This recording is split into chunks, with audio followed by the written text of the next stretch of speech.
Hi everyone, this documentary analyzes how coffee in 18th century Europe transformed from an exotic drink to a key factor in shaping new public spaces and identities. Based on our current working habits in the coffee shop, analyze the deep connection between the food choices and identity construction. Now, let's start. Coffee first conquered the Islamic world. It brought alertness to late-night prayers and long meditations. Then, with the merchant ships of Ottoman Empire, coffee crossed the Mediterranean and reached the gateway to Europe, Venus. A brand new possibility of wakefulness, socializing, and rationality was knocking at the door of the old continent. In the highlands of Ethiopia, a shepherd named Cardi noticed that his flock became energetic and stayed awake all night after chewing on bright red berries. The secret of the exciting fruit eventually crossed the Red Sea and reached Yemen on the Arabian Peninsula. Here, people first learned to roast and ground the magical seeds and called it chiwa, meaning that which keeps one awake.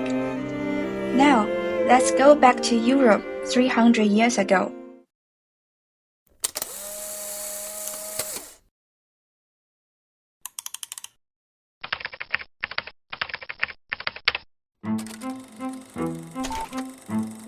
"300 years ago in Europe, public life was often spent in taverns.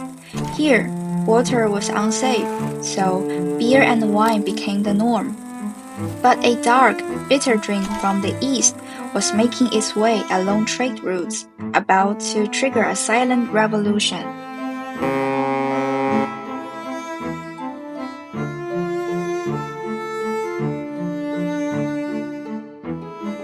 And now, the coffee house emerged. It was a far cry from the tavern, bright and clean, and all this could be had for the price of a cup of coffee.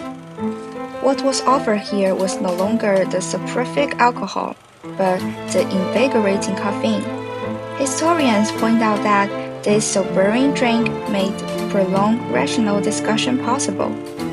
The coffee house became the earliest third place, a public living room between home and workplace. People also began to use more diverse and sophisticated utensils to make and enjoy coffee.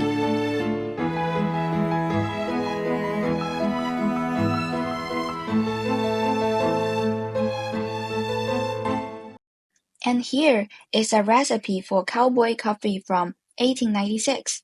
Let's take a look together at what kind of coffee people were drinking back then.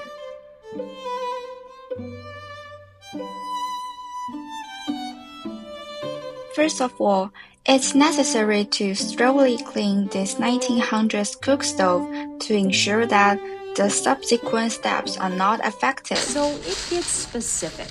I've made cowboy coffee over the campfire before, but this recipe is written particularly for a wood-fired kitchen range, like this one. So when I say this is a flavor from history, I mean it. The tools required for it are from 100 to 150 years ago. But we also have a big graniteware pot called out by name in this recipe. And it says to scald it first, so that's where we're starting.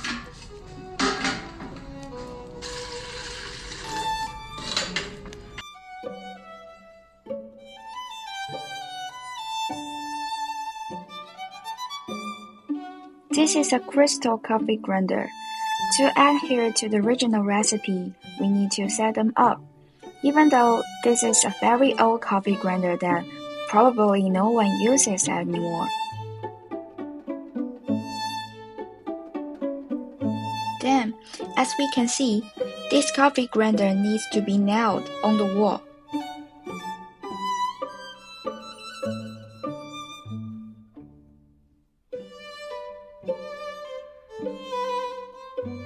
So let's try that. We need to grind enough coffee, about 1 cup or so, then we can start making it.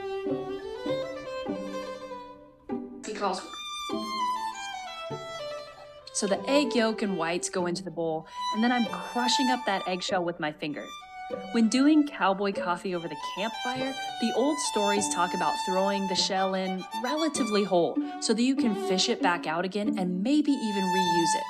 Not so with this version. Then cold water is following that egg into the pot, and the shell goes in too. But first, let's give that egg a gentle whisk. The recipe doesn't call for much. Dilute with 1/2 the cold water, add the crushed shell, and mix with coffee.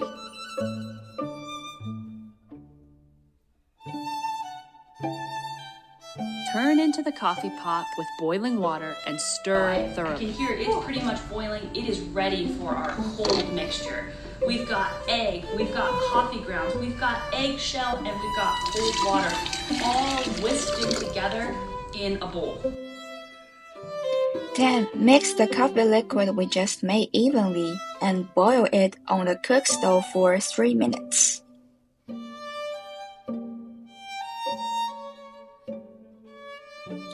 After 3 minutes, move the coffee to another place to cool down. Pour the remaining cold water we just had and let it cool for 10 minutes.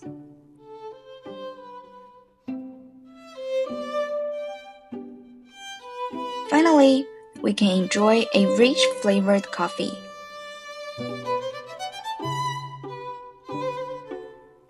At this time, coffee house rapidly became specialized. In London's Lawlor Coffee House, history delivered its most concrete proof.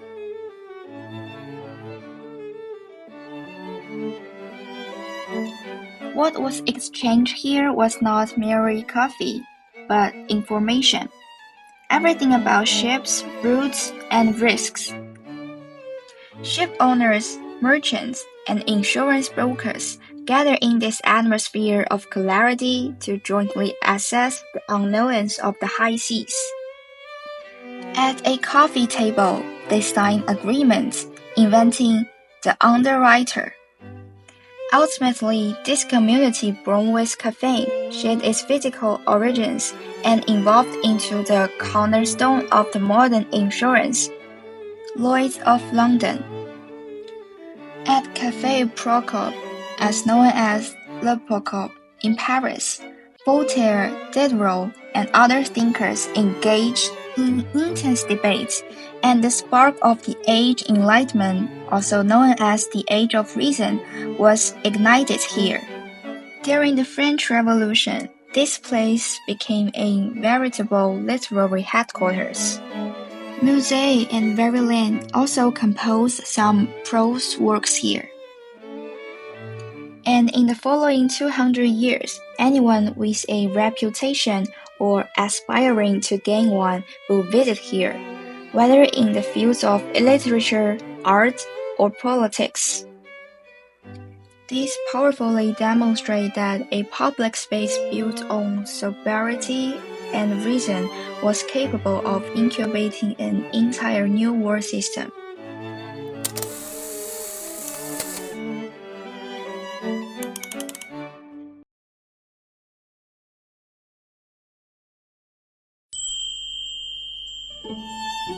When I walked into a cafe to edit this documentary, a strange sense of connection emerged.